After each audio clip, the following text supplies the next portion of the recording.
the NECC Semifinals here in the Challengers Division. I'm TimeToLight. That right there is Muhcreedy coming back after last week's quarterfinal matchups. And as we head into our first semifinal here in the Challengers, we have two relatively spaced out teams in the overall lineup. It is Murray State Gold. They are taking on the number 4 seeded Fanshawe Fuel. Just a baseline statement, I have to favor Murray State. They have yet to lose a match. Yeah, I feel like that's the sentiment that we've seen so far in the production side is that Murray State Gold, they've played very well so far. They've been the top seed moving in from the leagues. Coming through, like you say, they've yet to lose a match. I mean, that's pretty impressive at this point, considering how late we are in the stages of everything. I mean, after this round, it's the finals for the Challengers Division. So, I mean, getting to this stage without dropping a map at the moment, that's a very big statistic. But, honestly, I would like to see an underdog story coming through. I'm not going to lie. Certainly a possibility. We do have our maps ready to go. They've already banned out, so we'll take a look over at those. One good thing, and I'm going to say a very good thing for Fanshawe, is we are going to Chalet. Now, notably, the reason Chalet is a good thing for them is they beat the University of Windsor last week in the quarterfinals, 8-6 on Chalet. They overall 2-0'd Windsor and, well, beat them on Clubhouse 7-1. But I think a good notion for them is we're headed to Chalet. Coastline is a massive question mark for them. We don't have a lot of stats for them specifically on it. As I look at my stat sheet, it's meh, certainly meh. Coastline is a 0% ban rate, but an 80% pick rate, and they've won it 4 times. So it's okay compared to the rest of the squads. Not the worst thing in the world, but Villa is the question mark. Looking towards Villa, I feel like this might just be a map where you can still play quite aggressively. It combines Chalet and Coastline, where you have that aggressive style. You can get hyper-aggressive, but you can play that structured gameplay a lot more. I mean, Chalet, you look towards it, and I think, well, it's a map that a really good team will incorporate both of those elements. Villa's the same. A good attacking side on Villa, they'll take control of that 90 position in about a minute or the first 40 seconds of a round. If they do that, well, really good chance to get that control of the round, push towards those frags, and take things away. But obviously, Time, we do have to get through that first map. There's not a lot of strategy behind it when you look at it from the bigger picture, but maybe in this game we might see Fanshawe or Murray State bringing out something massive. Now, Murray State, we've seen quite a bit on Coastline, haven't we? We have indeed. They are looking very, very strong on the map proper. They have only picked it 57.1% of the times it's been played for them, but they've won it all 7 times. It does help when you are kind of nuts at the game and you're 7-0 overall in your series, but that's a little besides the point. They will start off on the attacking side. Fanshawe will be on the defense.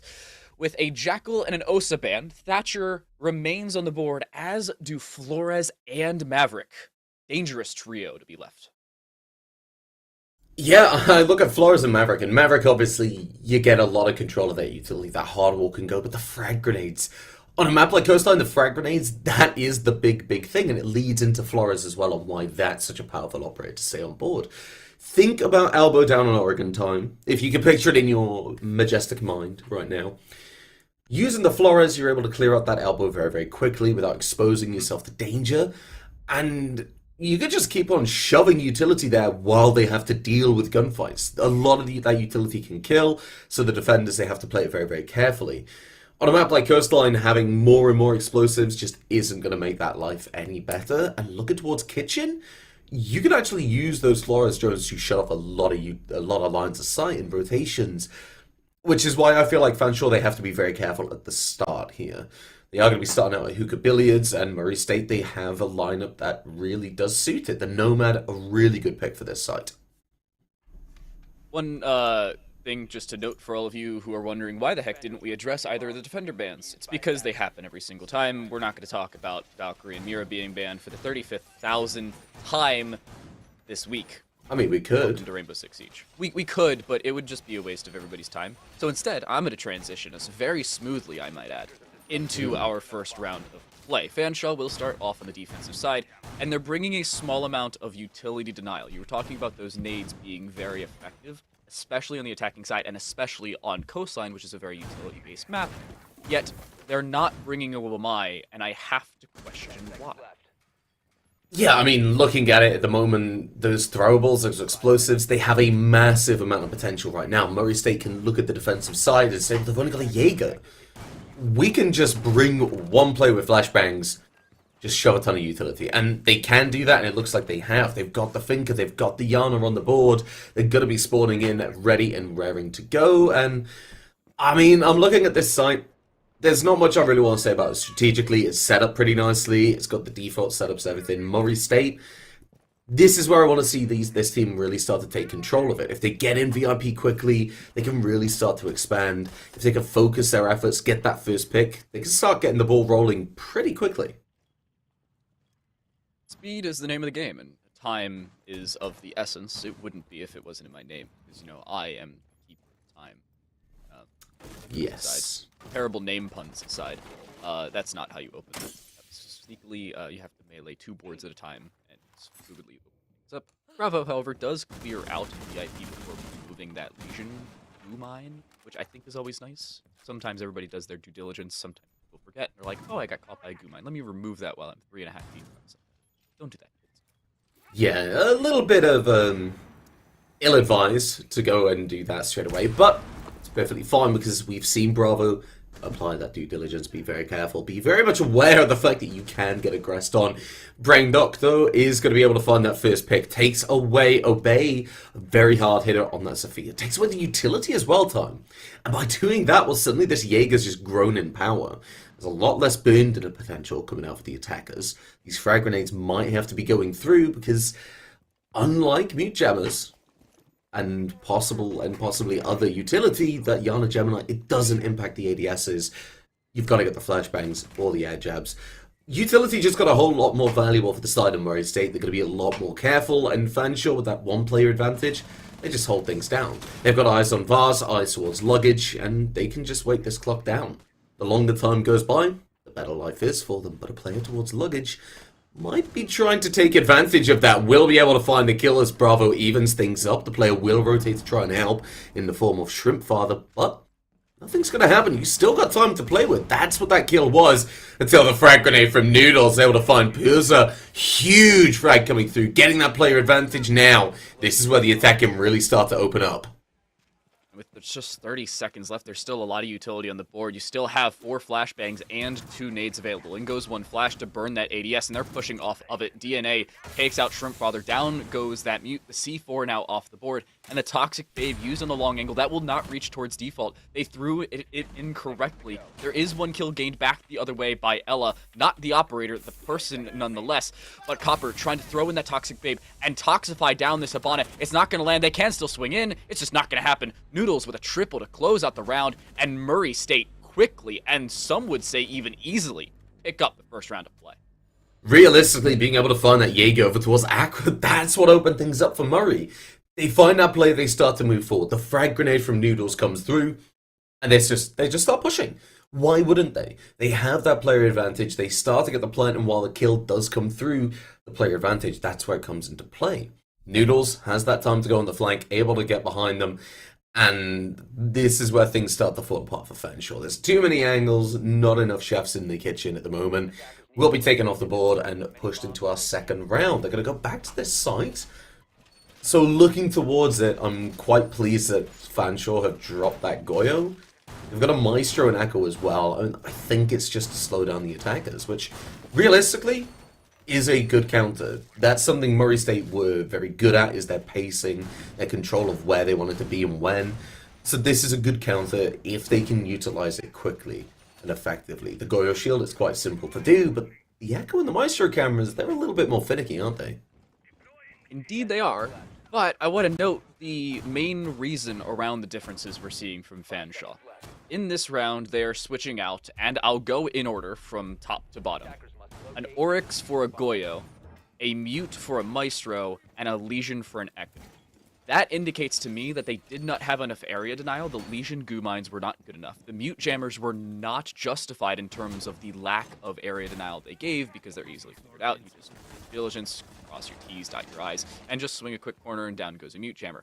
And, notably, that Maestro and Echo on the board gives you a lot of that plant denial that you did not have in the previous, albeit they had the smoke, but the smoke missed both of their toxic babes and allowed the Hibana just plant the diffuser as they pleased. Inevitably, they didn't have to, as we saw. Well, everybody died. But Murray State are still in a decent position to deal with this. Fanshawe, however, are much better prepped, and usually I criticize teams for going back to the exact same site. But when you switch up as much as Fanshawe are, it's not like you're playing the same site. It's like you're playing an entirely different round compared to what you did before. Unfortunately, getting very, very big deja vu as already one kill goes their way, and a decent bit of utility burn already here for both the attacking and defense. Well, yeah, Noodles being able to find that kill doesn't really signal that much change from that last round. However, like you say, looking at what Fanshawe have changed, all the right pieces are there. How are they played? How does Fanshawe use them? I mean, I know you were predicting a very quick game, but I feel like there's something in Fanshawe that's ready.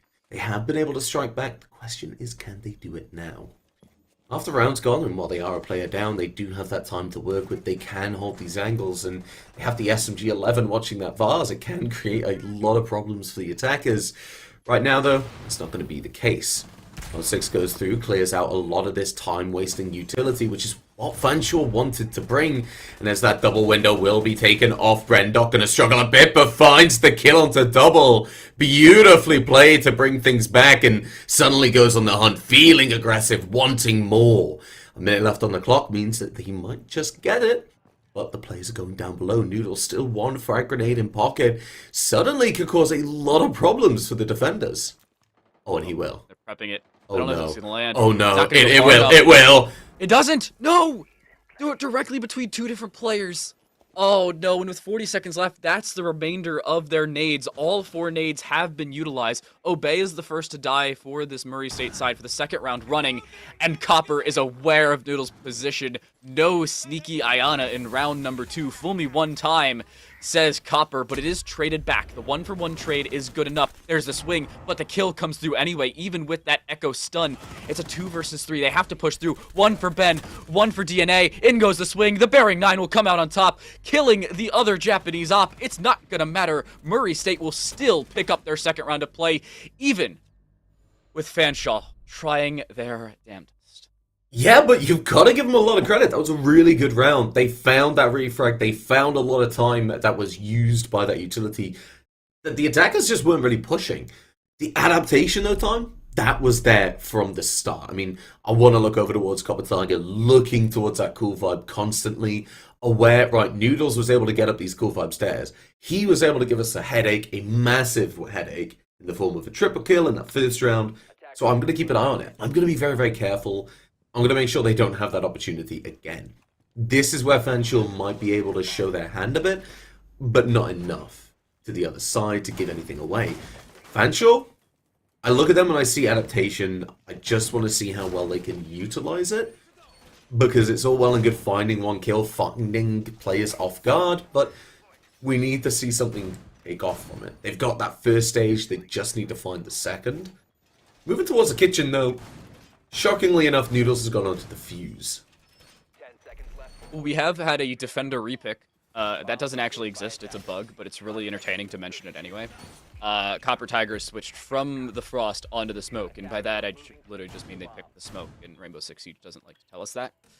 Murray State, keeping a relatively similar composition to what we saw before, we are going to see Noodles switch over to that Fuse, bring the LMG, and, you know, Fuse charges, those are relatively nuts. Obey is going to switch off with the Zofia. That just has not been working, obviously. So they switch off and go with the Sledge. The L8 with the nades is a much better composition, especially going on to Kitchen. You have that soft breach availability. And, of course, well, you can support Fuse on the top floor. They do need to take out Copper on the top floor, but, well, from the looks of it, Shrimp falling early is not a good indication. No, it really isn't. The run out will come out from Brendok, who tags up Bravo, but isn't able to find the kill on the second time of asking. A little bit aggressive, maybe not what you wanted from the defensive side, but, well, unfortunately, it is what it is. Murray State, they have that opening pick. They have lost a little bit of HP over towards that Nomad, but it actually might be quite a bit. But still, it's okay. It's alright, Tom. We just got to calm down. We just got to relax on the defensive side, because 2 minutes has now gone off the clock. No vertical play at all has taken place. Murray State haven't even really got inside that building. So, what do? You try and draw out this time as much as possible. We've seen Fanshawe really try and do it so far, but it hasn't really worked out. Unfortunately now, though, well, this is where the vertical play begins. The frag grenades start to drop, the fuse charges get placed down below. A lot of utility is going to get wiped off the board without it being able to be used. And this is where I feel like the Fanshawe defensive setup is going to struggle. The utility they've been relying upon, that's just been blown away. It's going to be crucial for it to stay up as well, notably for Copper to stay up, but in a very precarious position. It's a challenge, to say the very least, to do so. You have 3 players all pressuring from above, and you were the only one on the site proper. Obey looking to pressure down continually, but DNA and Muhcreedy both find one each. It's Perza in a 1 versus 5. An ace clutch fully is required. The swing with a 9x9 does find one, but it's DNA to get the team kill. This round, as unfortunate as it may be, done, dusted, and, well, it's over.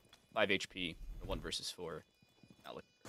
Yeah, well, I'm going to disagree completely, because Perz is able to find 1 kill and immediately gets refragged out, and, you know, for a moment, I believed in the dream. Unfortunately, though, for the side of Fanshawe, sorry, I got a little confused. Murray State, they played very well for refrags, and Murray State, they played it slow, but they knew where they wanted to be. They knew at a certain time they had to start getting that utility down, taking away mute jammers, taking away ADSs, taking away literally anything that could have caused them any problems and go for the execute. It was a pretty textbook round, although I would like to see it sped up a little bit, unless the name of the game for Murray State Gold was to try and make Fanshawe uncomfortable. The mental, we'll never know until we get to the interview. True. Assuming Murray win. I don't like to call games early, but I also like to look at statistics. Those are my two sides of the coin. I like to look at statistics, but I also don't like to call games early. Murray State are 14-1 in terms of maps. They have played 1 map extra compared to the possible minimum this season. Now, on the other side of that same coin, Fanshawe are 8-8. They played 4 maps extra than is required for the season finished. They also went 3-4, and, well, went 8-8, 16 maps. It wasn't great. Their map diff was dead even. Their round differential was dead even, which is a scary number, by the way. I don't know how you can be that consistent. The odds on that one have to be astronomical. But Murray State are favored. There's no getting around it. They are both the better team and the team that is favored in this situation. The last time these two teams met, Murray State won 7-1 and 8-6. It wasn't close, at least not on one. Is that a phone number, or is that Tom just calling it? Ah! Uh-huh. Oh, wow. Apparently, you beg to differ. Well, returning to hookah billiards, what we saw from Fanshawe last round was a really good attempt. They got down to that 1 versus 1. I want to see that again, but it's going to require Fanshawe for being able to play that time again, play this roam really, really well. While their defensive lineup hasn't really changed, the way that they can play this shouldn't either.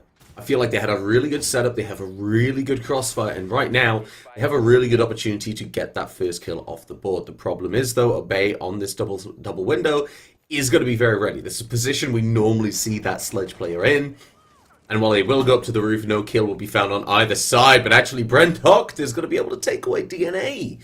Takes away the Finker, that little bit of stims, and while it's not the kill in the way of Noodles or Bravo, still a big impact frag regardless. Stims are always important. I want to highlight that, because that's free HP that is now off the board.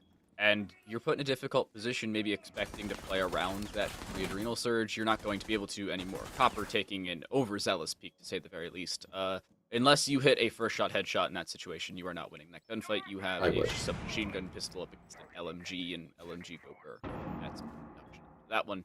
They will be able to clear most of this utility in towards Aqua and look to push in quickly towards Billiards, but there's still a lot of utility and area denial here on the defensive side. They still have now 2 Toxic Babes. One of them, for some reason, was used towards the long hallway, but they're making good time on the Murray State side. There's only 45 seconds left for them to push off of this, and Fanshawe are taking some unnecessary peeks in that same.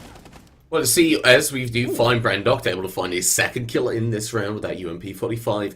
That smoke canister, if you remember back to that first round, is over towards where the side of MSU started to push. Noodles in particular, now extra thick Ella able to find a kill, will take away that player. And with 30 seconds left, Fanshawe, they're looking really, really good. Murray State, they're split apart, the time is wasted. The Maestro cameras, while they won't be used, they're very much aware of where these players are. And Ben Araketti, Obey, they are both split apart in such a horrible fashion. It's going to be very difficult for the side of Murray State to take this round. Brandok able to find yet another kill as Ben Araketti finds the smoke, pulls out the X-Kairos to peek the Alder, and, well, while it was a good effort, the hard breach gadget does not beat the Alder. Impressive. I think style points. They may not have won the round, but I give style points to Murray State on that one. You know, the X Kairos were landed. I think that's the most important part. If you miss the X Kairos, then you uninstall the game. But you hit the X Kairos, you do all of 2 damage, albeit they died before the X Kairos landed. But that's not the point because it's a little less funny, and I don't want to make a little less funny point. Fanshawe had a much better round that time. They had a nice combination between their first and second round defense and still dropped the Oryx, which I loved. They had a decent bit of area denial in terms of that castle delaying a lot of time and taking a lot of the utility off the board. A good duo and a nice middle ground. Perfectly even, as all things should be.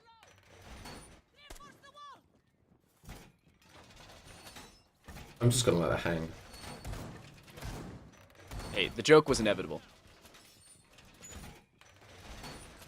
The more you go, the longer the silence carries on, mate. I'm sorry.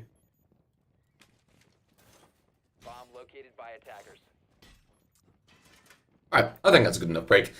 Fanshawe, like you say, very good defensive setup. They took the positives of both of those rounds. The big thing is, though, I want to see this adaptation and this trial and error take place a lot quicker.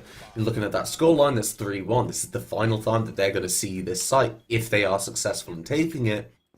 If not, well, then that's a 4-2 split the defenders are playing for.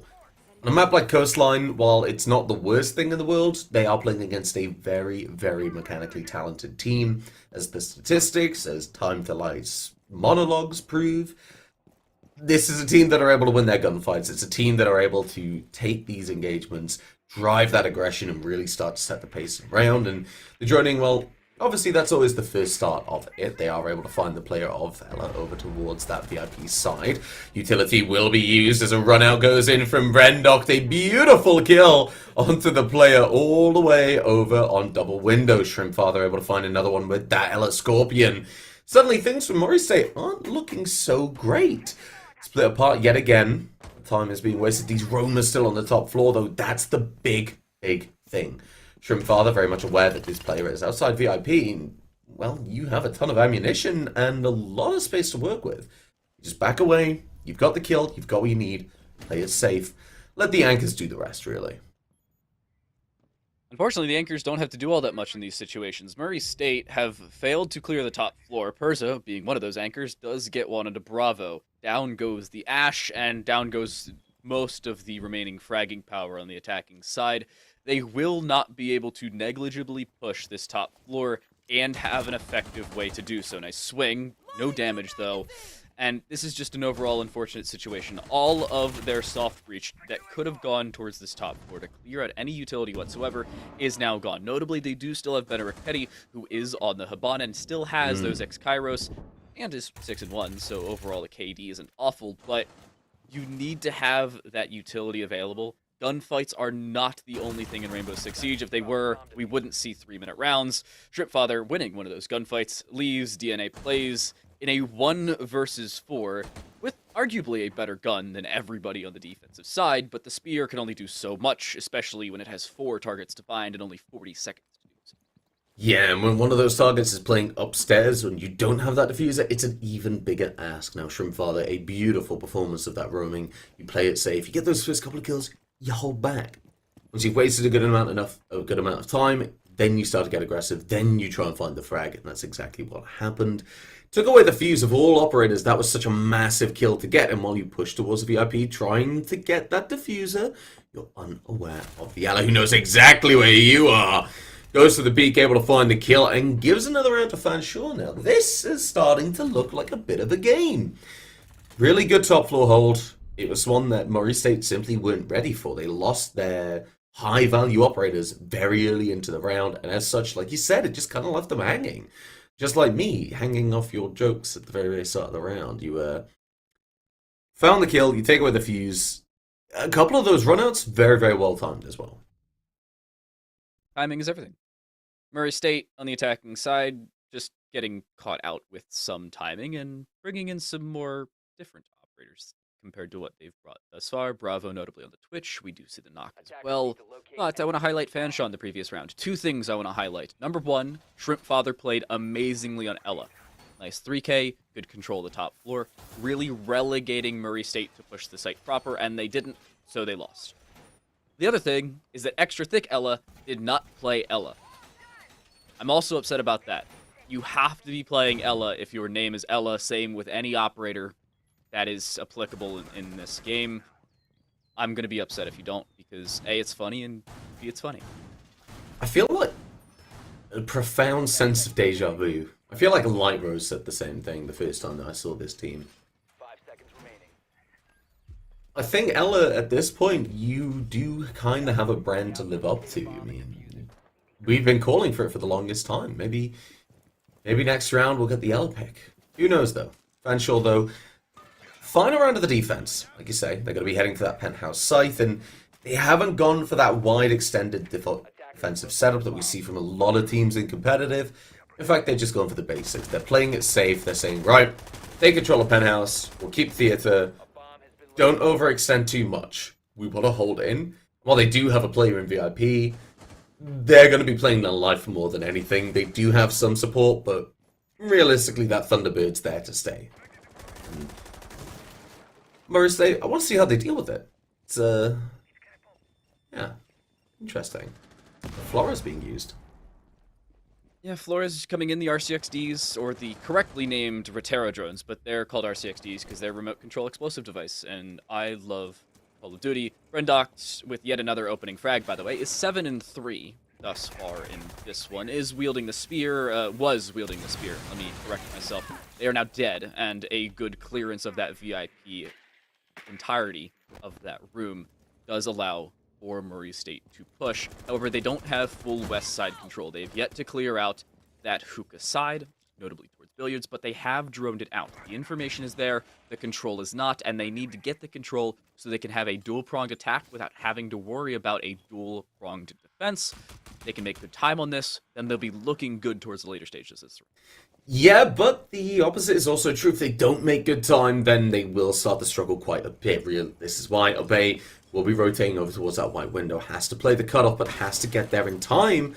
Yes, you can hold that position. Yes, you can hold that gunfight, but with Ben and Raketti going for that fight, well, it's just going to be very, very difficult. The IP wall will get opened up, and the Jaeger still has that line of sight should they choose to use it. But sprinting over towards that theater side, it's going to be taken away by Obey, finding their second kill. 4 versus 2 here for the side of the defense, and as Bravo's able to find another kill, that's just going to be closing things out, finding not 1, but 2 with that LMG getting aggressive, taking control of theater, and getting a 4-2 split for the attacking side. Shifting on to the defense, though, the question is, how are they going to play it? Coastline is notoriously a question mark in terms of side favorability. It used to be heavily attacker favored. That's why everybody likes to pick the attack if they are given the choice. But at that same right, defense has usually been a little bit easier to pull off, considering you have to lock down the angles rather than push into the crossfires previously set up. Fanshawe will now be on the attacking side. Perza will be on the IQ. Different than anything we've ever seen in comp play ever.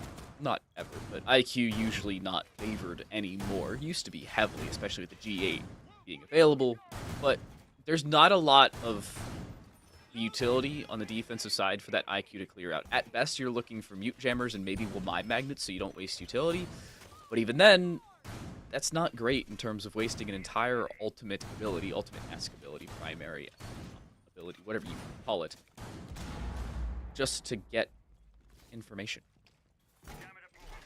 It's the name of the game, really, isn't it? I mean, I feel like the IQ pick is a really good one especially when you look towards the kind of operators that are being brought out.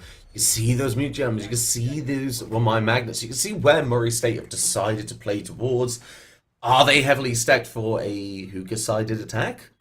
Or are they more spread out? Where are the weaknesses in this defensive setup lying? I mean, you look towards that VIP side, we can see that it's very heavily set up, and they are ready to play very, very aggressively. But with the IQ, Fanshawe could also see that as well. They might rotate around, not giving Murray State enough time to reposition all this utility and suddenly leave them hanging. That's the ideal name of the game for the side of the attackers right now, but they will be Prendok pushing in very, very quickly, taking away the diffuser, no doubt. That first player to move inside, maybe that's something that we want to see Fanshawe try and remedy very, very quickly. Obey, though, will be looking for a quick follow-up, looks for the kill onto Copper Tiger, but is it going to be able to land those shots? Who will just pull back up, go to the roof, just have a breather, relax, see what we can do. Shrimp Father will be able to find one kill, will get tagged away, but Bravo on the refrag will be able to find him. Suddenly at 3 versus 4, and it looks like this round is going to be the penthouse round. It seems like they're locking down a site that they're not playing. I have seen this before. It's usually when teams try and play on Chalet, where they lock down Master Office when they're playing Kitchen Dining. That's not how you're supposed to play the game, usually at least, but they're playing it properly here on the defensive side, extending into where they've already dropped the diffuser. And unfortunately, their flank denial op pushed in way too early with said diffuser. The swing across, Perza just not landing the shots, and they can swing into this. The shot's still not being landed, but damage is being done. Kills sometimes just not required. There are still 2 adrenal surges available, but they are going to be made completely null and indeed void. Perza with just 25 health in a 1 versus 3 to just clutch out round number 1. It's just not even going to happen. Bravo barely even ADSing to get the long angle with the SMG-11 no less. Murray State pick up yet another round and extend their lead to 3. Yeah, well, this on the defense is where we expect to see Murray State really come into their own. I mean, Fanshawe, beforehand, one could argue, Murray State Gold fan could argue that, well, you have that defensive side, you had Murray State coming towards you, you didn't have to get so proactive, you could just be a lot more reactive. This is where the turns table, this is where we're looking over towards Fanshawe to start getting aggressive, start pushing forward, and taking control of the rounds. But Murray State, as we've seen from that last round, they look to be very, very aggressive. This top floor hold, you look at the operators they've got, the Legion, the Jaeger, the Wamai. They could be looking to take away as much utility as possible, play that top floor, and just stop them from getting into the building. If you're able to stop them from getting into the building, a lot of things can go right for yourselves and wrong for the other team. I think, honestly, it goes without saying, however, especially on this site, we've seen the importance of what can happen when you do and don't get control of that top floor and clear it properly. Murray State, they're not going to want to give Fanshawe anything. They've already conceded 2 rounds on their attacking side. They're going to want to limit it there. They don't want to hemorrhage anything. You have time to play with, but that round differential, that's the name of the game. Sometimes it's the team diff, sometimes it's the round diff. In this case, Murray State have both in their favor. Rendoct looking to initiate yet again. This time, they are not on the flank denial op, basically making their entire team vulnerable to said flank. They switch on to the sledge, playing for that soft breach potential. Now, Murray State are on the bottom floor, so this is certainly a possibility for them to work with. Extra thick Ella on towards that fuse. Now I could argue they are indeed extra thick. How is that swing not hit? It does finally. Copper Tigers dropped, and did we just get a sound bug in post-update Rainbow Six Siege? No, you're alright. It's okay. I respectfully decline your offer. I can't tell if that was actually a sound bug or just audio not coming through. I don't think it was coming through. Yet to be determined. I'm gonna hold judgment on that one. I was told all sound bugs, fine. but at the same time, that information is notoriously unreliable because Just like the audio, sometimes. nice. Please don't take me off payroll, Ubisoft. I will be a good boy when I cast for yourselves. But right now, though, looking towards this roaming setup, they have not been a good boy so far. They've been playing aggressive, able to find that first kill, takes away Copper Tiger 34, and as Persa is able to follow, extra thick Ella will get a refrank. However, though, That's a 1-for-2 trade-off. That's not a really good position to be in. And you look at the operators, the Nomad. Even in the ban phase, I said that Nomad was a very important operator to have. 2 staircases, 3 air jabs. Doesn't take a genius to work out that you can shut down that site very, very easily. And still have 1 air jab left for that post-plant execute. They still have no noodles upstairs. Shrimp Father will be able to take them away. But 1 minute left on the clock. The vertical and the execute has to take place within that time.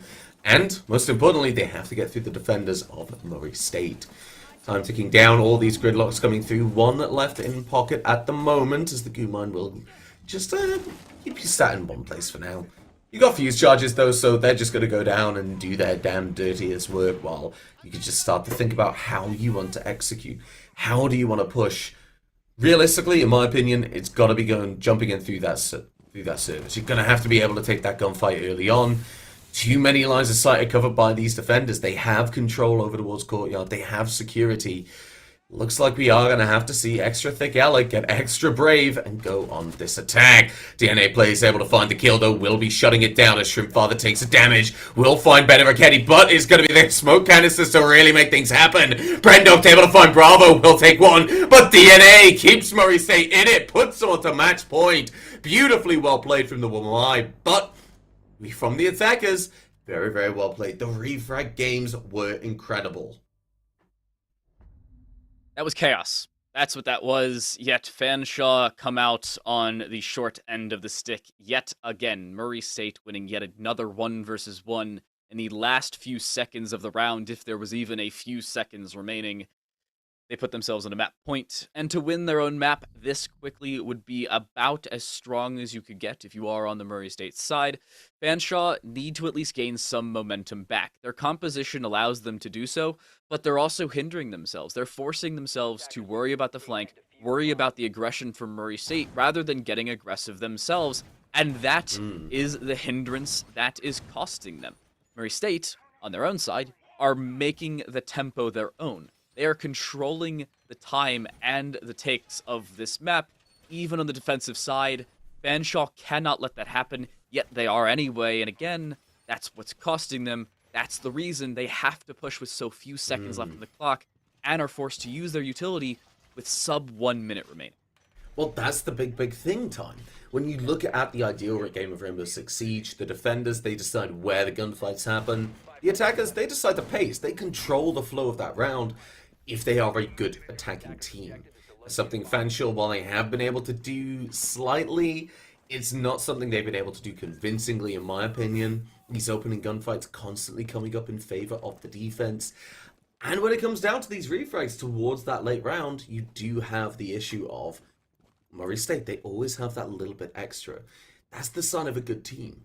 Both of these teams are able to frag out, but Murray State, they have that little X factor, realistically.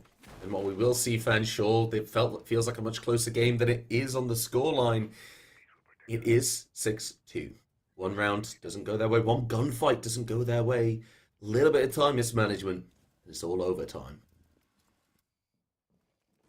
Fight $1 for every time you said time. Be able to retire before the end of next week. Nice nade. Only does damage, unfortunately. Bravo goes down to about 90 health from that 125 mark that 3 armors are now given. Now, in all fairness to them, they weren't really given HP. They were taken from their lesser damage taken. You know what I mean? It's some weird thing that Ubisoft explained it, and I read it, and I didn't know how to explain it again. Their words. Well, Extra Thick Yellow is someone like me, knows how to deal with things without words. Gonna be used in the gunfight, we'll be able to find not 1 but 2 kills over towards that 90 stairs in Mall. That Lion Scan will go off, and Fanshawe, they certainly start to feel the pressure. It isn't going to let them crack. They will be dealing with utility, and they will have that aggression. Line of sight into VIP will be made up. They have control over towards theater, and this is where we start to see Ben Ricchetti have to make something happen. Will pop off and find the kill onto that Sophia, but still play it down. Have some time, but as Bravo gets taken off the board by Copper Tiger, that advantage is only going to whittle away. Reload comes through. Players on the defense, they hold the position as much as possible. Ooh. Brendocked! Oh, the aggression. The gunfight is beautiful. While Muhcreedy, though, finds one. Looks for the second one. Is able to find Lion. Copper Tiger goes to 90. Gets the refrag. The numbers were just there for the side of Fanshawe, and that is what won them the round. Realistically, Murray State, they weren't afraid to get aggressive, and that is what nearly got them that round back. Gridlock wasn't there. They are in a much better scenario. Unfortunately, the swing was just delayed. The track stingers were just too good. It's the track's dip. Murray State, now on the defensive side, have lost their first round since the half switch. They've gone 2-1 for all of you mathematicians out there. They're still in a good position. They can go back to the site they won in round number 7, that being hookah billiards, without actually having any fights in the hookah or billiards rooms. They took all of their aggression towards Penthouse, denied the lateral take that Fanshawe were attempting and posturing for. Will we see that repeat? That is our now posed question. Or will Fanshawe switch things up? They need a two-dimensional attack. They need pressure towards either the west or south sides of the building, along with that east lateral push. They can't sub one out for the other. They have to continue with both, or Murray State are just going to stare them down and then spray them down and move on to Chalet, winning number 1. 10 seconds to insertion. I have a lot of hope for Fanshawe. This, I don't think is that map pick, is it? Are heading out to defuse a bomb. No, unfortunately not. They picked Chalet because they did get good against Windsor. They won 8-6. Yeah, like you said, they had a good chalet, which is why I'm holding out quite a bit of hope. Their coastline hasn't been bad. They've had really good refrags. They've had really good adaptability. It's just putting all of these little components together. You get the bigger picture, and while Murray State do seem to be that better team on paper at the moment, Fanshawe, they do have a really good opportunity to come into their own. We expect the Murray State to be strong. We expect them to be dominant. It's time for the underdog story, which I am an absolute fiend for. The quad wall will get opened up, and Fanshawe, their possibly biggest challenge yet so far, will be attacking this hookah billiards site. They have a lot of utility to deal with, but they have a lot of utility to deal with it. You know, a little bit of a play on words for you as we look towards this VIP side. I don't think Shrimp Father's aware of a player in VIP. They certainly will be now. Gunfire goes through but doesn't land the shots. This is going to call for Fanshawe to get into that penthouse. Oh no. And open things up. Not going to happen. Tiger. A drop from the hatch will find Copper Tiger in a frost mat, and well, Frost is there to take control. Very nicely played, actually, and very well coordinated. Noodles, though, is about to get droned out. While you will have some support, you can rotate back into VIP. I love this rotate time. Dynamic. That's the defense for Murray State. They're giving themselves availability to do whatever the heck they want, whenever the heck they want, and with an opening frag, that's just exponentially greater in their favor. Murray State are looking strong and continue to do so. Fortunately, at least for Fanshawe, they're making halfway decent time. Brendock pushing in towards Sunrise, controlling that bottom floor, but they haven't taken any of this lateral control across the entirety of the second floor. The extent of their control is towards Aquarium, and that's on the outside of the building. You don't gain all that much when you go Aquarium. They are pushing over towards Luggage and trying to gain control towards now the east side of the map, but they're doing a dual-pronged attack the wrong way. There are correct ways to do things, and sometimes this just is not one of them. Decent control down below is forcing Muhcreedy to look below them and almost dying to the spray from said Aquarium position. But now just 40 seconds left and very little control overall. The real estate just not being in their favor. It's anything but free here for the attacking side. They have to push and they have to do so quickly. And with the diffuser going down, are they going to be able to pull it off? They are. Nobody's pressuring this. Oh no! And Muhcreedy's able to find the knife onto Extra Thick Yellow, while the plant will go down. DNA Place is getting aggressive. The Claymore finding one, Brendock finding another. The gunfights are aggressive. Brendock on the double window, coming up huge, shutting off that retake coming from the defense. They can't get onto that diffuser just yet, but as one frag grenade goes through, it's going to be Shrimp Father to fell Noodles. 1 versus 3. This turned very sour very quickly. The Claymore! Oh my lord, tell me that double Claymore change wasn't impactful. Able to find not 1 but 2 kills over towards Luggage. Honestly, I feel like that smoke grenade coming out from Fanshawe, that was a bit of a mistake because it allowed Murray State to get aggressive, to cross that hookah side. But looks like Murray State weren't really aware of it. They had the players over towards Hooker and VIP, but because of that, Fanshawe were able to rotate and get aggressive with it. They had the player on double to cover that line of sight and make it very difficult to contest. A very unlikely round, but a very well played one anyway. I know it caught you a little bit off guard, didn't it? Protect your bombs. A lot. I mean, I'm no expert in this game. I just talk about it for a living, but that's a round that you don't see very often, and you will not see Murray State make that mistake again. They're a good team because they whittle down their mistakes, they figure out when they make them, and then don't continue to do so. It's that fool me once mentality, and then, well, they capitalize off of Fanshawe trying to do the same thing again. Now, I'm seeing a relatively similar comp, and by relatively similar, I mean it's a carbon copy minus Perza switching from the Ace to the Lion, albeit there's still 10 seconds for them to switch off of that. But, you know, carbon copies get corrupted every so often, so that's not too surprising to see a single difference between that. Murray State do need to remember that locking down the outside of sight, unless you have full external control, is not a great position to be in, as we just saw. They could not lock down towards Aquarium, nor towards the far side of Aqua, and, well, they forgot that Claymores exist, and that Fanshawe have been capitalizing off of that Chrome denial. That's exactly what happened to Claymores, plus the 4 sets of track Stingers, denying anything of a rotation from the east and south side. Fanshawe capitalizing quickly and effectively, the greatest combination. Oh well, someone's changed their tune pretty quickly. I mean, Fanshawe stands are rising up, and I'm very pleased to see that you're joining them. Well, I said it was a good round. I still think Murray State are going to win. I think it's going to be a 7-4 because that round's not going to replicate itself, and they looked good in Hookah last time.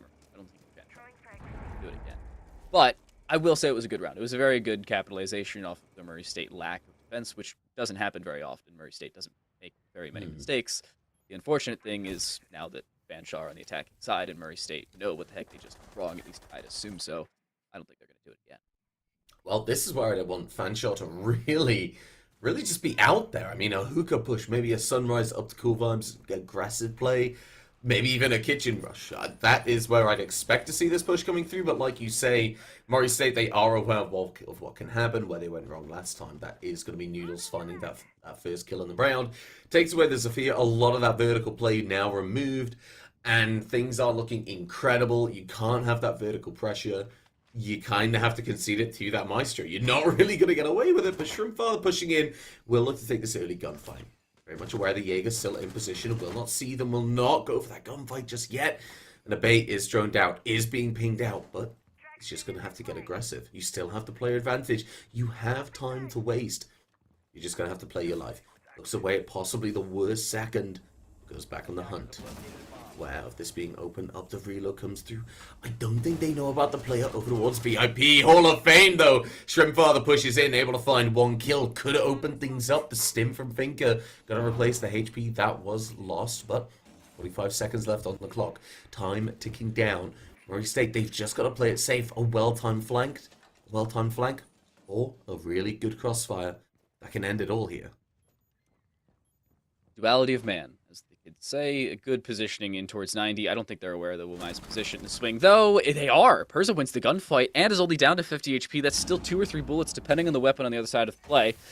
Now looking to clear in further on. Only 15 seconds left, and they have to push quickly. 3 players from the exact same position. And this can be cleared out. Noodles with 1, Noodles with a second, shutting down both. They're all pushing in, and with no time left on the clock and nobody left alive, Murray State will indeed take Coastline 7-4. A strong showing, to say the very least, from this Fanshawe side. Just not enough. Well, really well played coming out from Fanshawe, and in the very least, at least I'm looking forward to the Chalet side. I really want to see what this side is made of. I haven't seen this team before this Coastline match, so moving forward, the way that you've described their playstyle, the way that I've seen, I want to move forward and see what they're made of. I mean, I've looked at them, they have got the strategic ability, they do have that adaptation. They're just going to shift over to a map that they might be a little bit more prepared for, and this is where we'll see if Murray State, they're really up to the challenge. Do they have that adaptability? Do they have that wide map pool? It's all well and good being able to win your map pick and do it very confidently, but some of the mistakes that they were making, like you said, they were pretty big ones, and while they know they made those mistakes, are they doomed to replicate them? Well, a lot of questions, a lot of answers, but not just yet. We are going to be taking a very short 5-minute break before we jump into our second map. After Murray State Gold, they take that 7-4 victory on Coastline. We'll be right back.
British caster, devilish lick, and most importantly, two teams vying to push forward to the finals in the Challenger Division of the NECC Spring 2022 Championship. And time to light, you're joining me. Coastline, we've just seen this a 7-4 victory to the side of Murray State Gold.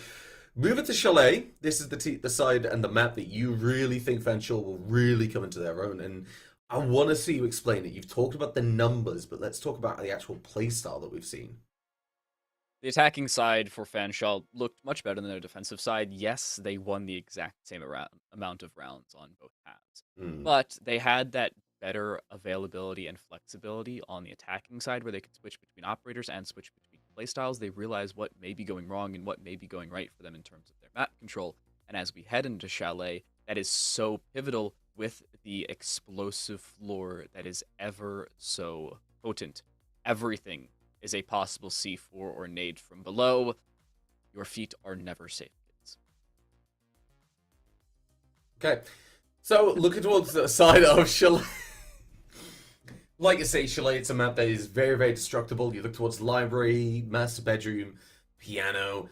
Piano's like the one safe place from vertical play in the actual building, I believe, because you look over towards old garage. You can get on one of those cars, use a sledge the roof, and look all the way up and use a frag grenade onto that solarium stairs. So it's one that you've really got to be aware of the multiple layers of this map. And as we do jump into this game, let's just jump into the map bans. I mean, looking at it, I want to see something like a Goyo taken away, because from the side of Fanshawe, that's going to be something that they go up against, and I feel they're really going to struggle. It's got to give Murray State a little bit too much time to work with. And Murray State, when they have that time to adapt, to adjust, to kind of take a breather and say, this is what's happening, this is how we're going to deal with it, that's when we've seen Murray State win the rounds. Now I would take a step away from the game really quick and talk about how the teams have switched between 3 different sports in terms of who's winning the World Cup, and have not mentioned traditional football or American soccer for all of you uncultured people. That's currently a point I just want to transition to before I completely forget it. And now they've just switched to hockey as well. So I'm done talking United about it. For me. And United, yeah, they'll win the World Cup easily. UK's going out in groups. What did I say that out loud? England's losing? Oh, dang. I mean, definitely not in that. Both Spanish operators. Anyway, yeah, Jackal and the Mirror taken off the board. The Jackal makes a lot of sense, actually. A lot of ground to cover, and a very aggressive team like Murray State can use that very, very effectively. They get that scan, they get these cut-off players in position very, very quickly, force that Roma into a gunfight, and they're taken away off the board fast. That's why I think Fanshawe is a really good choice of that operator to take away. The Maestro and the Older, that 81 bullets, going to be remove time. I am a little surprised that they removed the Jackal. At least Fanshawe did. I was expecting Murray State to do it, but Fanshawe, starting in the attacking side, you'd expect them to utilize all of the roam denial and flank control they can possibly have in their pockets, especially considering they have 6 rounds to do so. At a minimum, assuming we don't go to OT, then it's just 6 rounds flat. Murray State don't have the luxury of that max of 6 rounds. Of course, they could win it in less or lose it in less. Either way of that coin, still applicable. I don't know why, though. The call seems to be switching off from the flank denial that we saw ever so played on the attacking side last map for Fanshawe. Notably, they brought in the Nomad and Gridlock at the same dang time. This time, they're switching the Gridlock with Ace, the Ayana, for that Nomad, and they're looking for that soft breach, notably from above with the Buck, and then, well, Shrimpfather doesn't like me, so continues to switch between Flores and Ace. This is mean. This is what this is. We love to see it consistently. I mean, looking at the attacking lineup that will be making an appearance because they have just spawned in, I like the operators on the board. They don't have that Jackal, so they bring out the Nomad. It's an operator, though, that I feel like Fanshawe, they really need to step it up with. We didn't really see that much impact from those air jabs, and on a map like Coastline, that's where the effectiveness of your Nomad is going to be tested to the maximum. Didn't really see that. Wasn't entirely convinced by Fanshawe's usage of them. Well, it's a new map, it's a new day, it's a new dawn, and Fanshawe, hopefully, well, they're feeling good. Focusing towards this garage side, though, a lot of utility to deal with. No Thatcher on the board. It's going to take a lot of time. And if they were to rotate, that's also going to take a lot of time as well. And even more utility as well. Fortunately, they've also lost their buck, so down goes half of their hard breach ability. Both of those hard breach tools now gone. The Cade trick is going to be attempted. The question now, does it work? It does. Oh, no. They have used all but one of those Selmas, but it may not matter. Noodles will drop, so down goes the remainder of that possibility with the Cade, albeit they already threw out the final electric ball they had. But C4 is still extremely useful on this defending side. It isn't going to be there anymore, so a massive disadvantage. However, they have opened up a singular hole with that Selma. That is not a hole you can jump through, just one you can see through, so Fanshawe will have to be playing on the back foot to start things off. Notably, they have evened things up, though, so with 90 seconds left, they're not out of this one. No, they're not, because DNA Plays has just pushed up the main stairs and able to find a kill to get a refrag, putting them in a 3 versus 2 position. Now, though, the Ace and Finker, neither of them really confident, neither of them in the building right now. They're going to have to get aggressive, they're going to have to push forward and really start to make something shine.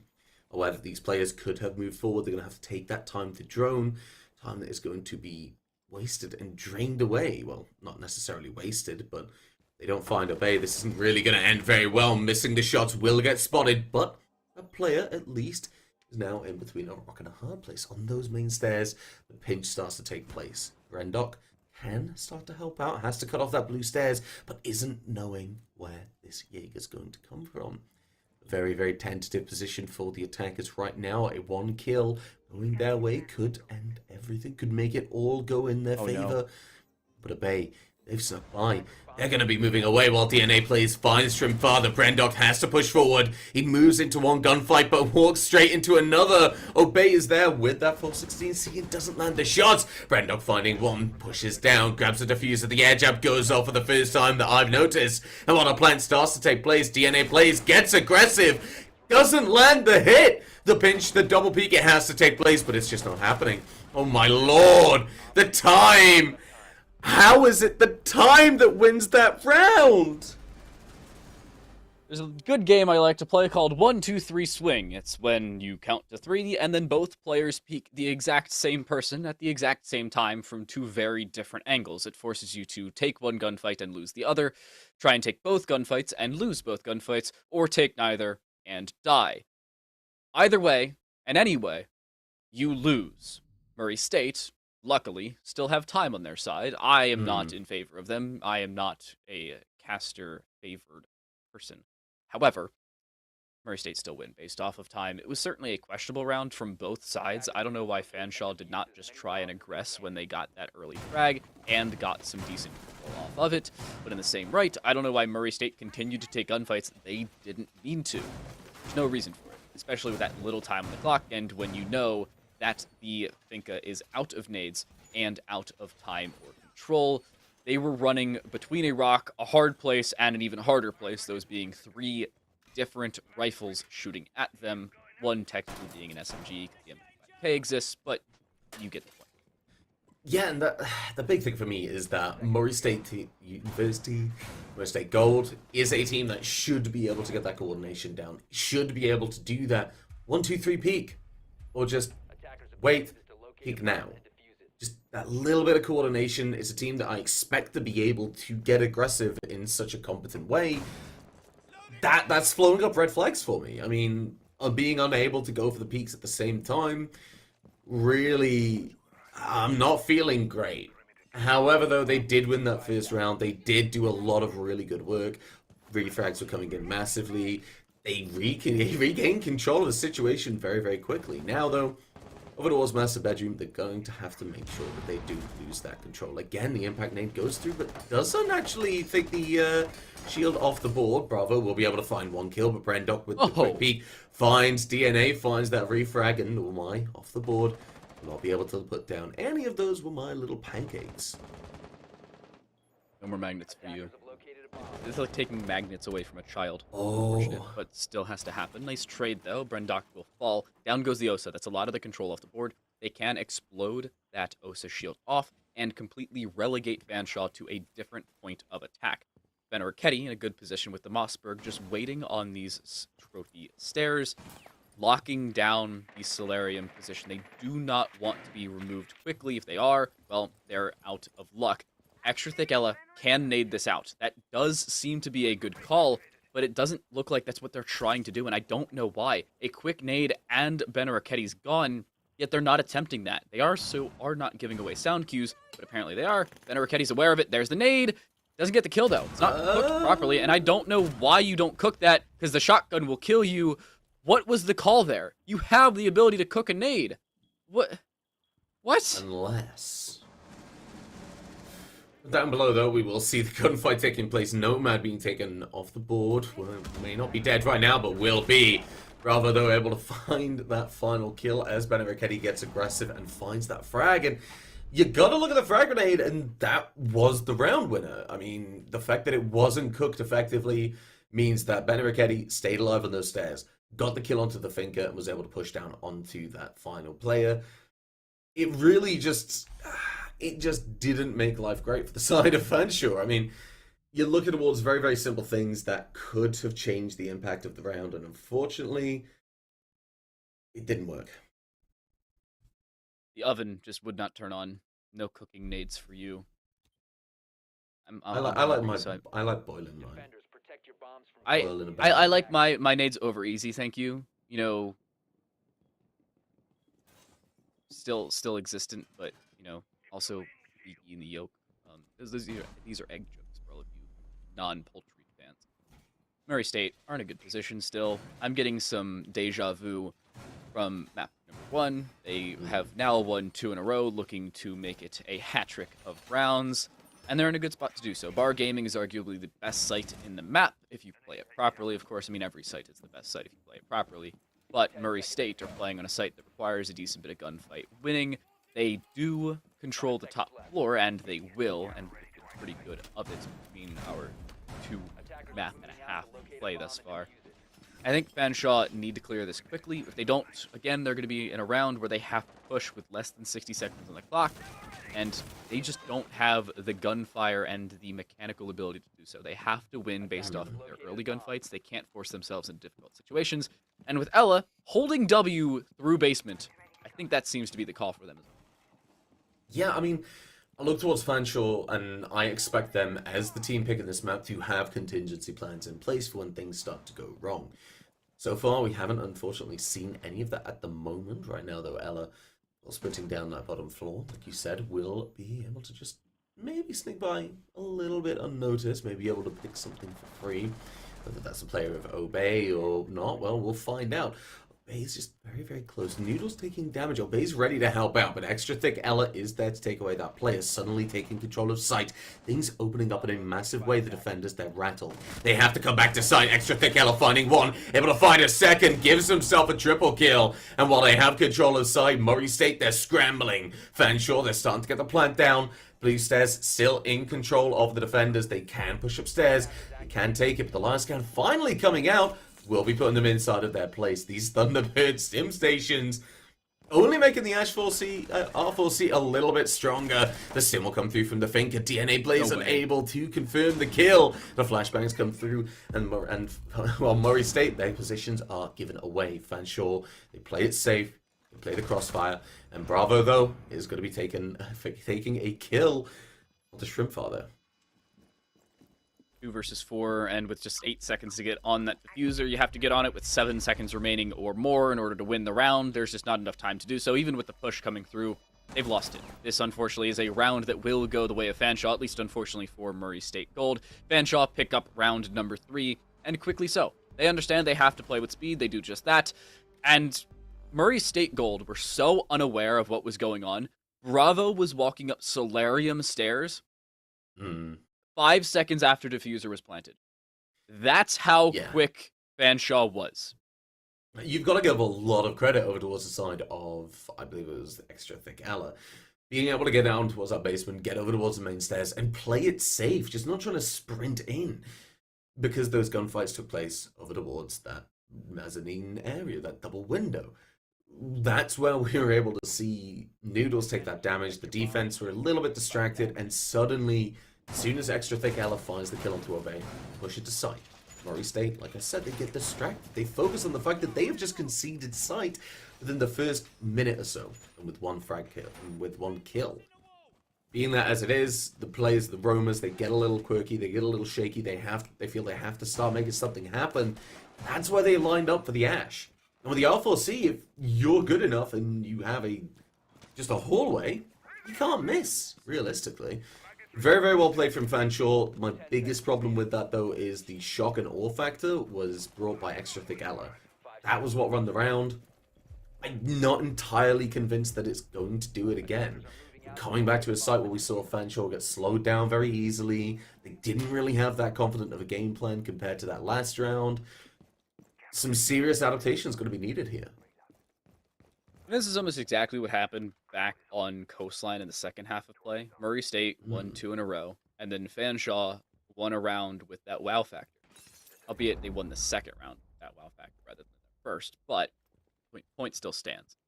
They pulled something off that you usually don't see, which is nice for a single round win, but if you're practicing that and not practicing your defaults and taking a decent bit of utility control based off utility and gunfights early on, it's going to get you killed. Speaking of which, down goes the sledge already. We're only 45 seconds into the round. They're at a disadvantage. Yes, they have opened things up using that Maverick. Nice Maverick, by the way. Good timing made. Please tell me that's a bug. I really hope I just saw a bug, because that's not how the works. Well, unfortunately, it is. We do see that first player on the attacking side to be taken away is the sledge, and aside from the Ash, who is nowhere near, they're going to have to use these LMGs and just open up these walls. Now it finally will be done. The position's given away. Any potential for that shock and awe factor is removed. While you do have the potential of Extra Thick Ella, it draws attention away, but not for long. One life. A lot of utility to burn, and that Mine Magnet will make clearing out this cave much more difficult. Most of the peak is actually a warden and will not be able to find the head of Bravo. They just take their time. Just wait it out a little bit. Shrimpfile is able to open up a line of sight to help out, but defense, they know exactly where they are. Extra Thick Ella will rotate to regroup with Perza, but time's wasting. Murray State, they're able to adapt, they're able to go on the hunt, and Obey and DNA will do exactly that. Taking 1 kill apiece into the 2, now 1 versus 4, with Shrimpfather being dropped and the inability of Extra Thick Ella on the Ash to use those Ash breaching charges to take away the deployable shield in towards Wine Cellar. They just weren't able to have that dual-pronged attack. They did not have that distraction factor, nor that dual push factor on the attacking side that they've seen so many times before. Now with Copper Tiger, who is thus far 0-3, with one of the arguably better guns in the game, that being the LMG, it's possible, albeit extremely improbable, and time is not on their side. 30 seconds to find 4 players. That's an average, for all of you mathematicians, again, about 7 seconds per player, and that's just not going to happen. You have to reload the LMG, which in and of itself takes about 7 seconds, and now they're forced into an awkward position, even more so than they already were, swinging into 3 different players from 3 different angles.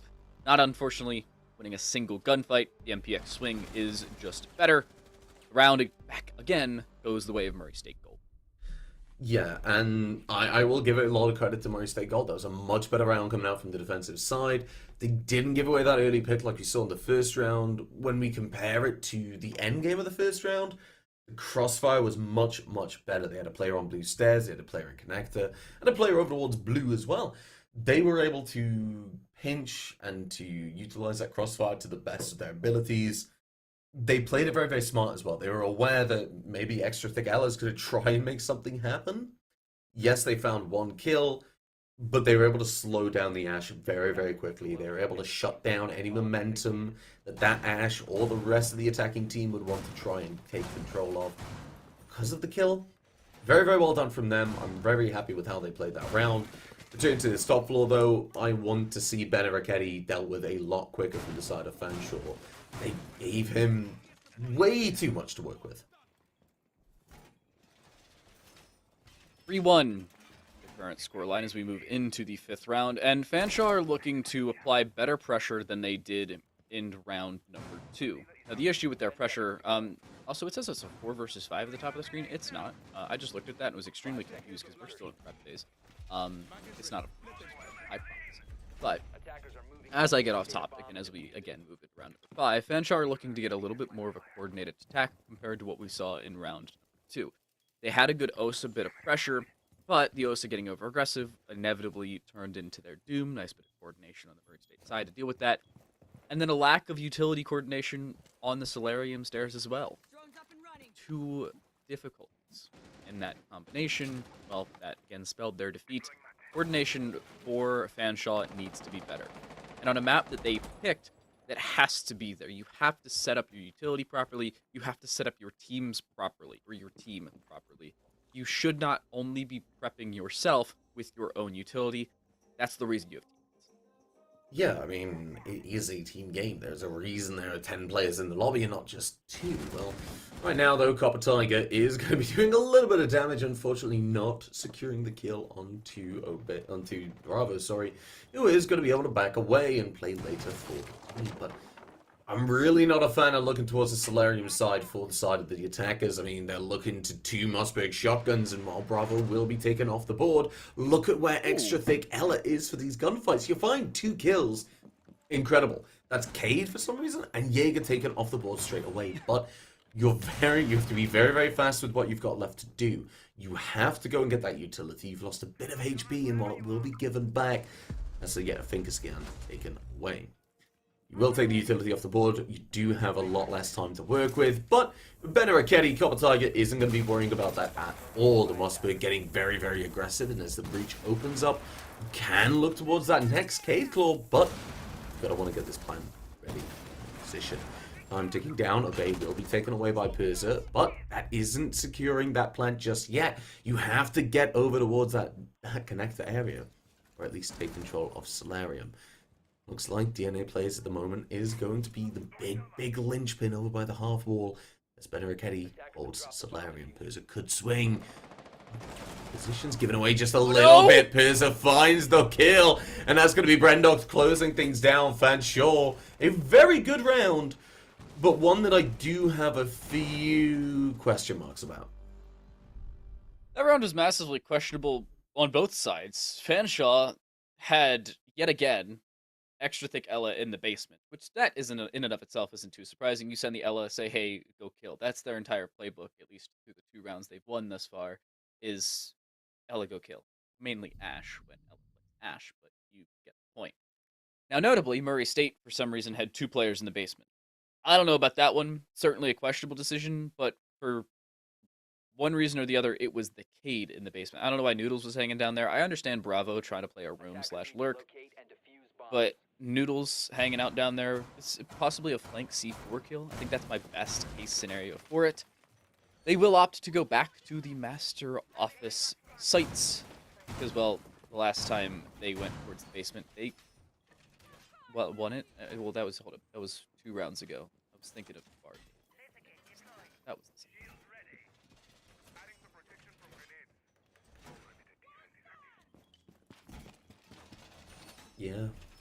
Yeah, I'll let you sit there and think about what you've done. But for the side of Murray State, what I would like to see from this... Wait a second. Wait, are you like a preschool teacher?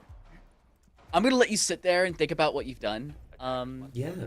I mean, how else are you going to learn if you don't have silent contemplation? It's called VOD review. Look it up. Yeah, that's what my VOD reviews are for. I like that. I like our head is in the same place with that. But looking over towards this round, I feel like extra thick Ella. Very, very strong game coming out on Chalet. I feel like this is really their map. But I want to see them with the team. I want to see Copper Tiger right behind extra thick Ella, ready to take these gunfights with double peaks, and at least be there for the refrag, or at least vice versa. This is where I feel like Fanshawe is starting to struggle just a little bit, is when they do take these gunfights that they aren't 100% confident on. They aren't fully equipped to deal with it. That's the big thing for me. You never fully equipped. You never know what's on the other side. Sometimes there's a hard breach in front of you, and you just don't know it. Exothermic charge is going off, and bang, you go boom. Or, Fuse can now go through reinforced walls, so that exists. Copper Tiger, caught off guard. Speaking of not knowing what the heck's around you, down goes the buck. Even after opening the hole himself, he dies. The Canadian, unfortunately not aware of his surroundings, and 0-6 thus far in half. That is the worst possible scenario other than the assist they had. That's not. Well, you gotta be honest, a less than stellar performance for some of the players over towards Fanshawe at the moment, whereas Murray State, you look towards the frags, it's a little bit better. Some of the players more noticeably awake than others, but I feel like it's the play style of Murray State that is really showing why they're in the lead right now. Granted, it's only by one round, but it is an important thing when you consider the side setup as well. This means that this round, this final round of attack, is very, very important for Fanshawe, as is their flank watch, which currently is struggling a little bit. Noodle's able to get behind as DNA plays and is able to find the kill onto Ella. Noodles might not just spot the player on the double window, but you don't have to get aggressive. You just have to hold. Shrimpfather's got to jump in and we'll be able to find that kill. 2 players remaining on the attacking side to keep Fanshawe in for that 3-3 split. Utility has to get burned. Brandog's watching that flank means only one player is going to be able to go for this gunfight. 30 seconds left.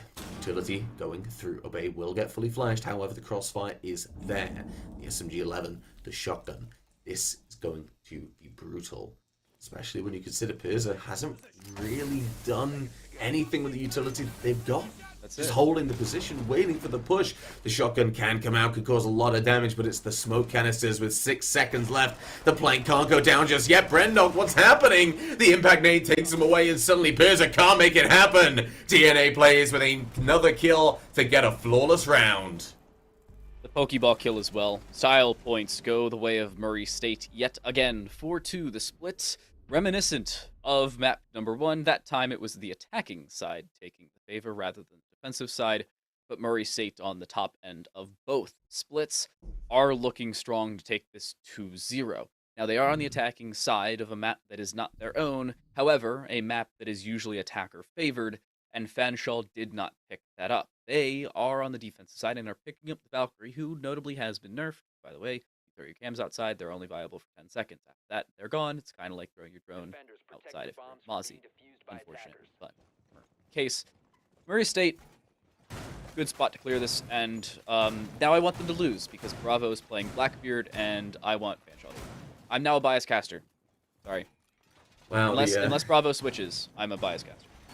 Well, the turns have table. Finally, we got a confession out of you, Con. We always knew you were biased, but it's not that way. Anyway, I'm gonna just shift away from this conversation topic very, very quickly. One thing I do like from the Fanshawe defense compared to the Murray State, Fanshawe, they've got those footholds. They have those lines of sight over towards Piano. They can play aggressive, and thus it makes it a lot harder for the attackers to actually hold up in that Piano corridor. Something we saw Fanshawe actually do to a really alarming degree. You saw Perza and Copper Tiger holding that Piano corridor. Well, with these footholds, a player like Shrimpfather with an SMG-11, or a player like Extra Thick Ella with that MPX, can just cause a lot of problems. What is the smoke? Why do you play Shield top blue when you're locking down Master off? Have you ever seen that before? Yes, I have. Purely because when you're going for that push over towards Library, well, now Copper Tiger with the shotgun can get very, very aggressive. It's very reliant on the attacking team focusing on going for that wide push over towards Mezzanine. But, as you can see right now, Murray State, they are stuck in towards that Library. They're going to go into a crossfire. And with Copper Tiger's shotgun, ideally, that's not going to be a gunfight that they win if you're on the defensive side. It's going to take a lot of coordination, a lot of utility. However, that Twitch will avoid the C4. Bravo will be able to use that Yana Gemini. Unable to find a kill, but that's going to be coming the same for Copper Tiger. The shotgun goes through. As you can see right now, he has the benefit of having the shield time because that castle barricade on the door means that Murray State, they only have 2 choices. They push or they leave. I do think the shield's been removed. There was a nade thrown in prior. That's why Copper Tiger has moved away and why he's low on HP. Yep, there's the... Oh my goodness. And Bravo. Oh, if anyway, a shotgun was on blue stairs, imagine! Because Brendog playing over towards that fireplace stairs is going to show us exactly why. the audio cue. Hold it. They've heard him. Brendok just walked down and they heard him from bar. the information is in favor of Murray State. They know they have a 4 versus 3 on a site, and they know they have a flank coming through. Brendock seems to be aware of the possibility on their side as well. The Twitch has a better gun, but Brendock has the better aim. Down to 20 health, but wins the gunfight against the F2 no less. Still alive and hits a headshot, moving back towards site, and this is a free rotate. They can walk up west stairs, and DNA Plays says, nice shot, justifiably so, taking one of the arguably worst guns in the game, and winning up against arguably one of the best. Now Fanshawe are in a much better position. They were about to face a 4 versus 3. Now they're in the 4 versus 3 and have map control no less. Pretty sure I've heard that before. Worst gun in the game against the... Yeah, but we'll move forward. Looking towards this, 30 seconds left. We don't really have time to decide whether we've got the best or worst gun in the game, because right now all that matters is what guns are available. Like you say, a player disadvantage for the side of Murray State, and sure, they have time to lock things down. They can play for this crossfire, and they have to play it onto the breach. That means Obey, when they push through, is going to have a very difficult time. All's being opened up. Brendock will be able to find not 1 but 2 kills. A quad kill on the board so far. And while it's all down to Brendock, you're going to need everything. You want that ace. You want that kill. You know what that player is. You're going to go for it, but you're not able to find it the time. The 6th defender will be giving Fanshawe that round and will be giving them their first defensive round. Give them the honorable ace on that one, locking down the long angle in a 1 versus 4 with, again, one of the not gooder guns in the game. I'm not going to say one of the worst, because it's gotten a little bit better lately. They buffed it a little bit in terms of damage, but you know, headshots are headshots. One shot headshot exists in Rainbow Six Siege. That's how easy it is to take out somebody on the opposing side, albeit not extremely easy with the crouch spam that exists. But Murray State unable to pull out their first round. The half for the first time this match between both maps, they have not won the first round of a half only once, and that was the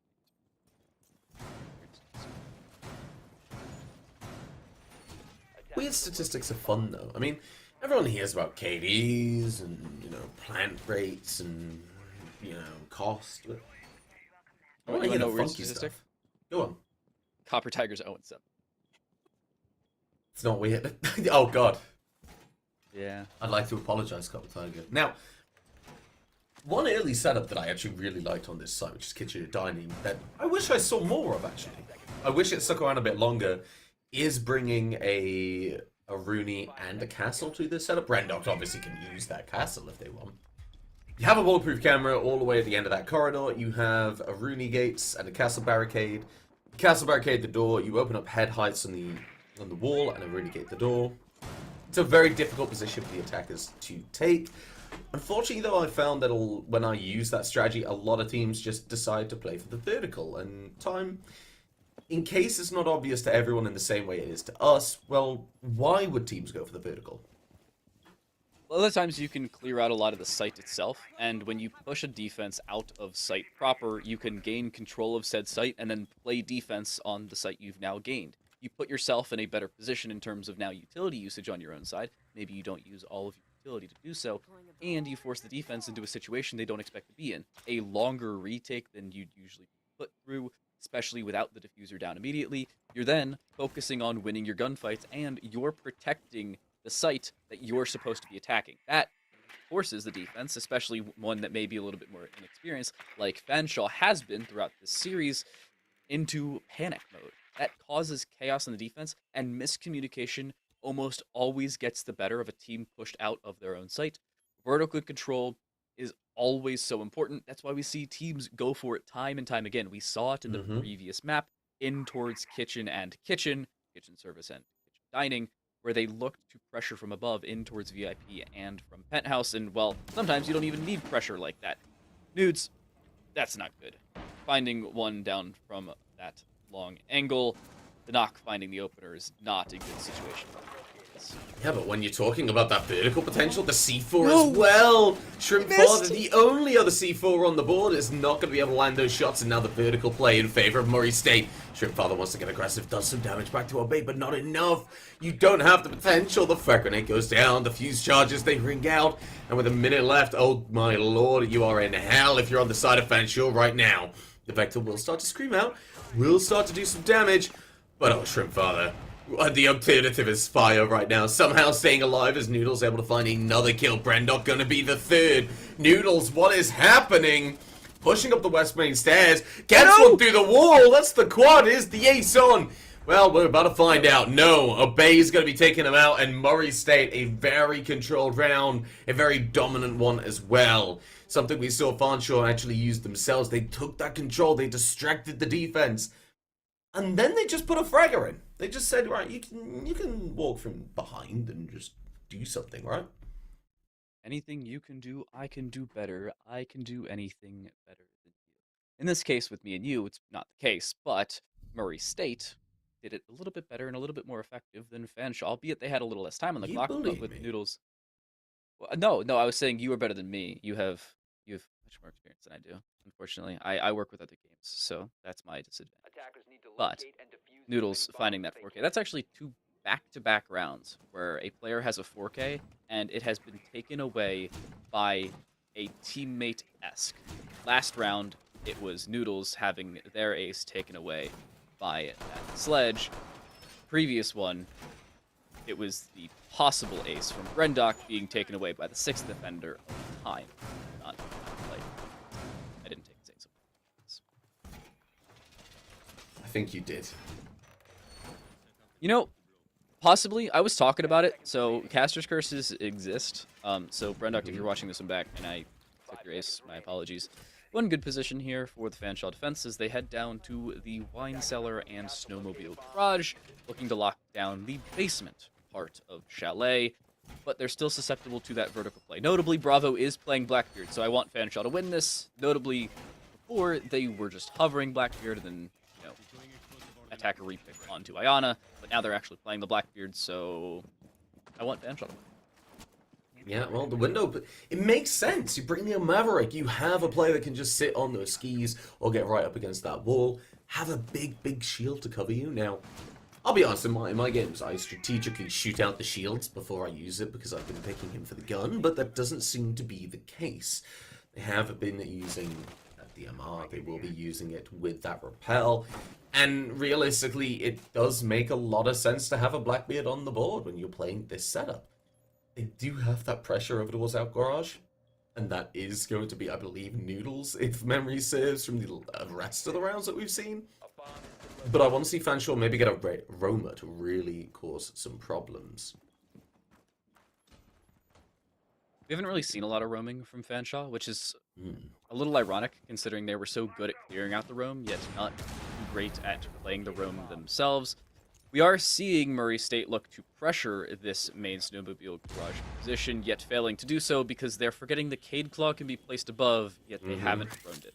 I'm almost certain that's where the Cade Claw is hiding. I'm not 100% sure because we didn't see Urza put it down himself. Really quick, hey, Fetty, can we go up to the top of the main stairs, or the middle of the main stairs just below that window, and check if there's a Cade Claw sitting there? I'm almost certain there is, but I'm not 100% sure. Noodles, notably, gets an opener with that MK14. Not a great start.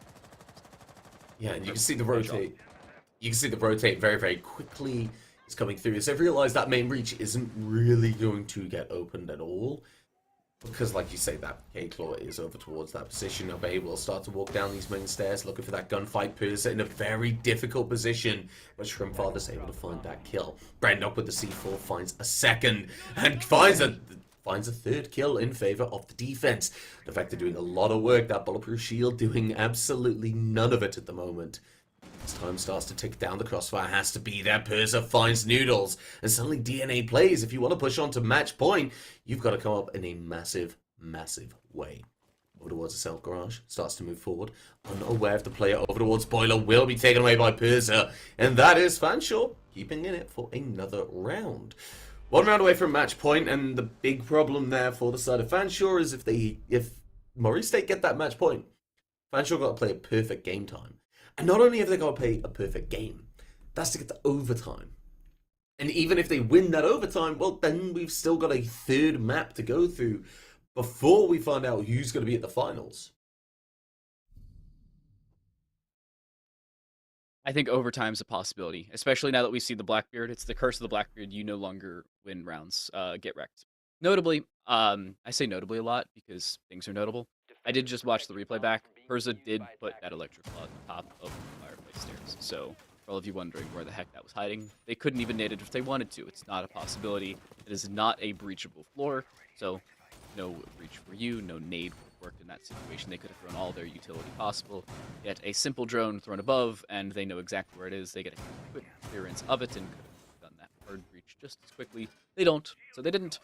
Fanshawe played that one well. They locked down the angles they knew they could hold and played their advantages on the defensive side. It does help when you have an absolutely nuts Brendock on your team who gets yet another double kill, is switching back to the castle we saw earlier on, but I'm going to stop criticizing the UMP-45 and some of these players because if they're bringing it, they know what the heck they're doing. Castle, notably a very good operator for this site specifically, allows you to waste a lot of time for those attackers, and Murray State are a team based off of time. The more they have, the more dangerous they are, but with Brendock on the board, denying them time, denying them their life, and notably just keeping the team up. And in this one, 11-4 through 9 rounds of play. I'm going to bring it up again. Copper Tigers 0-9. Yeah, but you look towards the roles that Copper Tiger has been playing that Lion, playing that Smoke, and it's one of those where, unfortunately, it's acceptable not to be able to frag out all the time, and with Brendock being able to put in such an incredible shift alongside Extra Thick Ella, who started to quiet down a little bit. Perza, though, he's waking up. He's on the rise. I see something in him. This is where you do start to see, well, Copper Tiger, as long as you're feeding the information, you might have much more of an impact than the KD shows. You must be putting these players in a position to consistently perform, which is the goal of those roamers, which is the goal of these support players.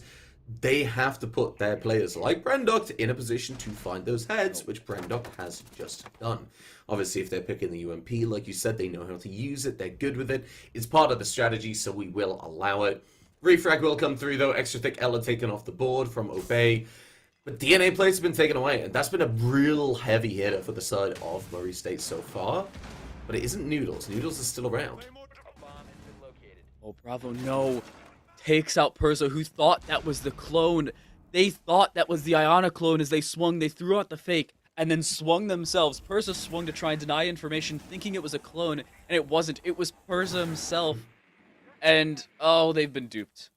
That could put them onto match point here. Nade will go in, that's just going to deny a bit of utility, and the swing should come through in tandem. Second nade, this will deny that shield on the far side. It should at least, assuming it lands, it does indeed. And now comes this swing from the south side. Noodles has been dropped through the rotate hole. They can clear this out, but should they? Brendock should not have, and Bravo onto a triple kill. Leaves Shrimp in now a 1 versus 2 with Noodles still down. This is possible, but Bravo in a good position, locking down the long angle. The shots hit. Bravo with a quad. Murray State onto match point.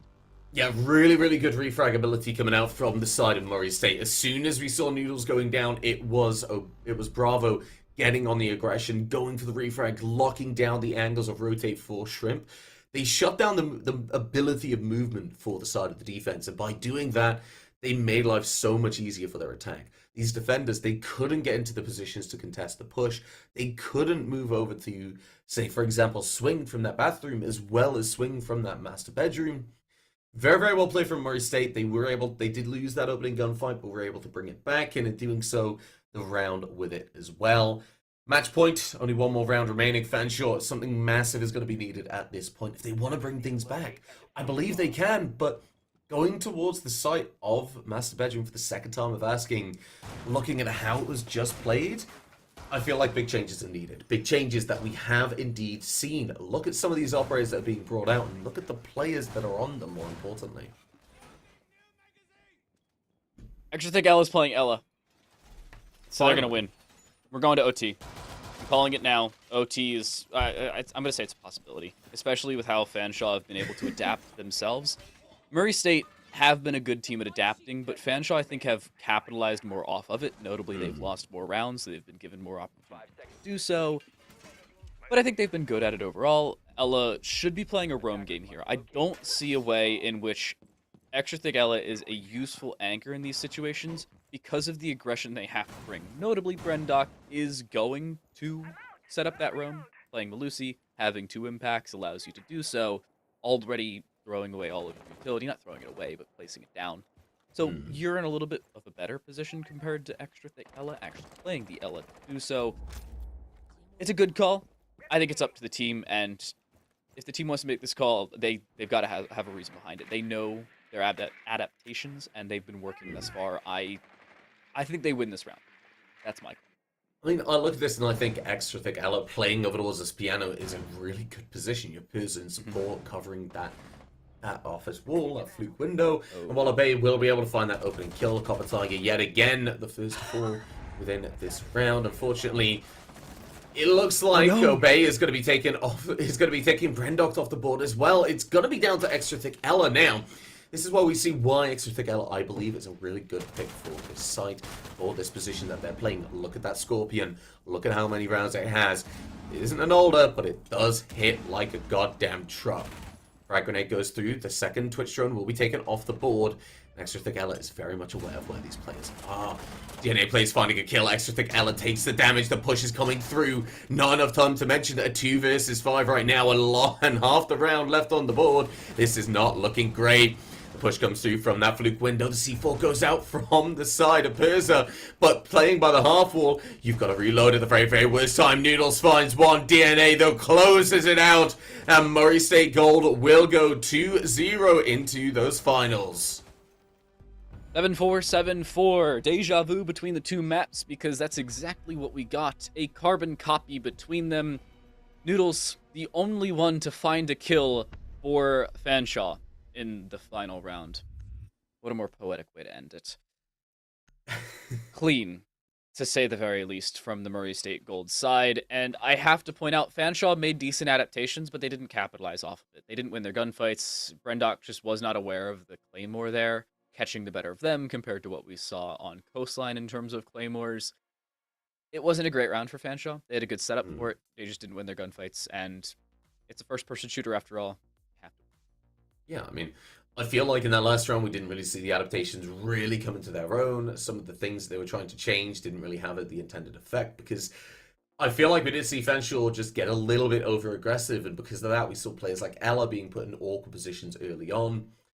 Perza, I feel like, could have held that angle better over towards that balcony door, and in doing so did let that Ella be taken away, put themselves in a horrible position. But like you said, it comes down to that early round. I mean, they lost the first couple of players very, very quickly. Half the round in, and it was a 5 versus 2 already, with the side of Murray State really wanting to get aggressive. They knew they could execute. They knew they could win. And I feel like it's something that does really go across for the whole of the series that we've seen so far. Fanshawe, they have a lot of good individual components.